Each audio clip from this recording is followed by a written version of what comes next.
Okay, in this lecture, we are going to talk about a different theory, which is kind of similar to MI, but it's known as cognitive behavioral coaching. And it uses guided discovery to examine unproductive thoughts and feelings that may be interfering with change. It originally evolved from cognitive behavioral theory, CBT, which is actually a clinical medical approach. But we can use this in a non-clinical way to help our emotionally healthy clients. So that's the key, that's pretty important. So CBC, or cognitive behavioral coaching, is based on the idea that negative thoughts often will lead to negative emotions. And in turn, these negative emotions are going to lead to negative behaviors. So an example of this would be if your client says, I can't stick to an exercise program because I feel hopeless, and so I'm just gonna not go to this exercise session, right? So negative thoughts lead to negative emotions, which then lead to negative behaviors.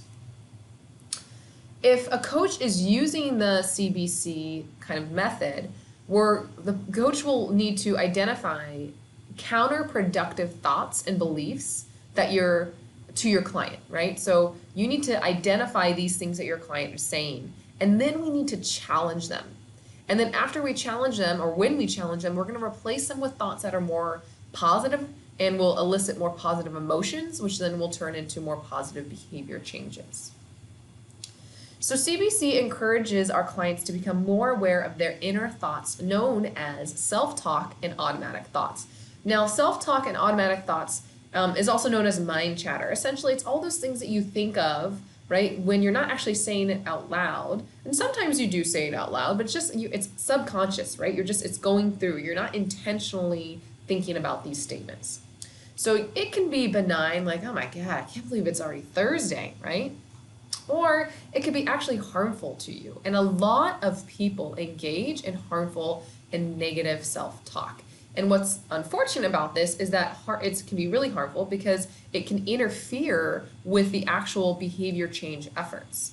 So it's important for us to understand as coaches that we can use this technique, and unfortunately negative self-talk is pretty common, but when it gets to a point that maybe raises a red flag for you, that's when you need to reach out to that mental health professional that you've already identified and reach out to them and talk to them about your client and potentially refer them to your client.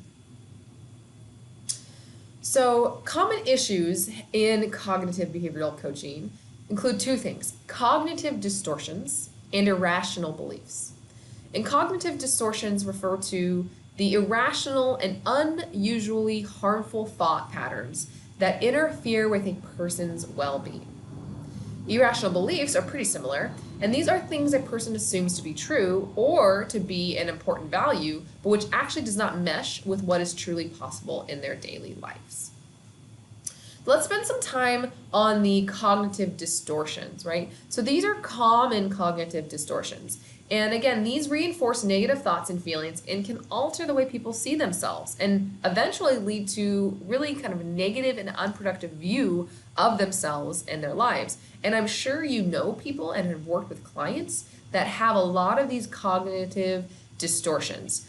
So I'm not going to go over all of these right now. I want you to, though, spend some time looking at these and kind of understanding these 6 main types of cognitive distortions, right? So an example would be overgeneralizing, seeing one single event as a never-ending pattern of defeat or disappointment.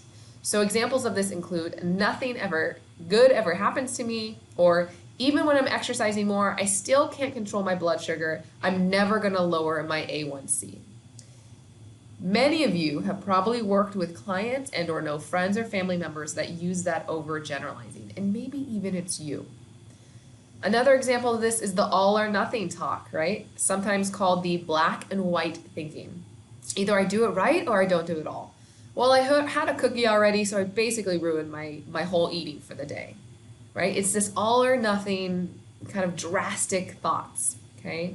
And the last one I'll go over right now is this jumping to conclusions, right? And then there are really 2 types, right? So it's the mind reading, imagining we know what others are thinking without evidence to support that. And then there's also the fortune telling. So this is kind of arbitrarily, predicting the future and assuming it will turn out badly. I have someone in my life who I love very dearly who is this in a nutshell, right? They always jump to conclusions, right? So an example of this one, the mind reading, is that no one in my family thinks I'll be able to reach my goal of running a 5K. Even if there's no evidence to show that, they just kind of jump to that conclusion. Another example of this is even if I end up losing a few pounds, I know I'll just gain it back. And again, that's the fortune telling piece of this, okay? So this jumping to conclusion is another example of a cognitive or common cognitive distortion. So again, really important that you pause and you read over all 6 of these and you understand the differences between them. So now let's go ahead and end with this acronym, right? We love acronyms in this field. And this is a way that as a health coach, we can uncover some of these unproductive thoughts. And this acronym ABCD stands for a number of things. So this is an example, as you can see, of someone who is thinking about stopping smoking. So the A stands for activating event. And so this is where you ask your client to identify the event or situation that is associated with unproductive thinking. So ask them, where do you start to actually have these feelings, right? Or these thoughts? And they might say, when I'm around friends, when I'm outside, or when I'm actually smoking, right? The second step, and this is sequential, right? The second step, B, is to ask them about their beliefs. What's their belief associated with that event? And, and how does it get triggered? And they might say, wow, I need a cigarette. It's the only way they can cope with this stress. So they might start to realize that that behavior is related to stress. The third step, C, is looking at their consequences. And we're really thinking about the emotional and behavioral consequences.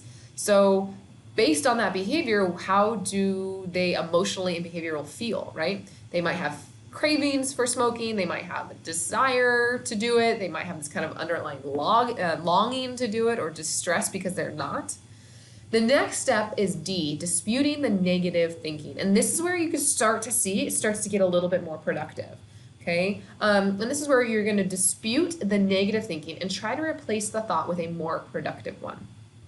And clients might remind themselves that, an example of this is if they miss a session with you early in the week, they might realize that, okay, well, that's okay. I missed a session, but that's not going to affect the rest of my sessions with my personal trainer, right? Or my wellness coach, whatever it may be.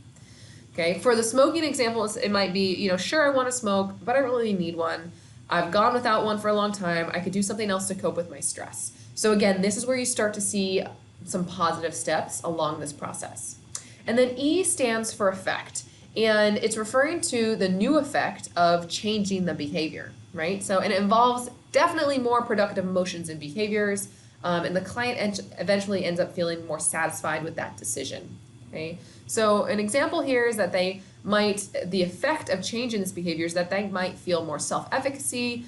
They might start recognizing that if they replace smoking with some other stress reliever, then it's actually easier to quit. So again, this was developed in Ellis in 1975, but it's just kind of this really nice step-by-step process that health coaches can use to start uncovering some of those unproductive thoughts. My guess is your clients are going to give you some of those unproductive thoughts without you even asking, because people are kind of raised to be negative self-talkers, right? And so they naturally will start using some of that. Once you start to identify that they're using this negative self-talk, then you can use this to kind of uncover some more information.